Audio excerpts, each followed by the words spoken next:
Well, this government sent out little leaflets promising tiny rebate checks just before the election to offset the cost of the carbon tax that would come largely after the election. But now we find out that those leaflets were not as advertised. In Ontario, for example, a family will receive a third less than the government promised in its taxpayer-funded advertising. The reality is, Mr. Speaker, Canadians will pay more and get ultimately nothing in return. Why won't they admit that the carbon tax is not as advertised? The Honourable Parliamentary Secretary to the Ministry of Environment. Contrary, Mr. Speaker, the Climate Action Incentive is precisely as advertised. I've been telling the Honourable Member for months in this chamber that a typical family of four in the province that he represents will receive an incentive of $307. That remains the case today. The numbers he's citing are based on demographics that represent families smaller than a typical family of four. This is not rocket science. It is simple arithmetic. If the Honourable Member would actually read our platform and our commitment, he would understand that I'm telling the truth.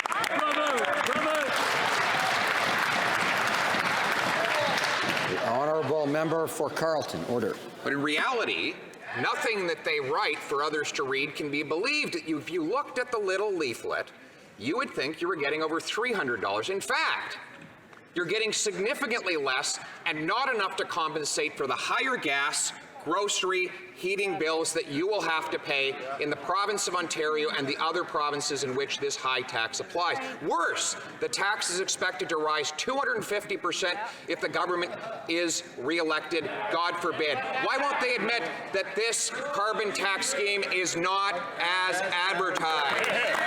Parliamentary Secretary.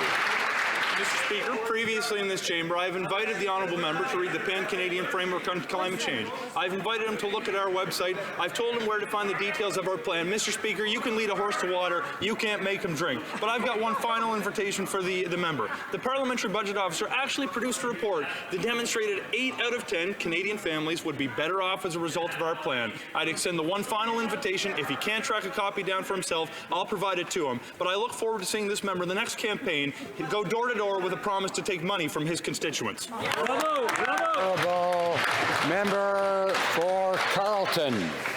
Well, I invite him to campaign in the next election on making gas prices, home heating prices, and grocery prices thousands of dollars more expensive for families in his riding.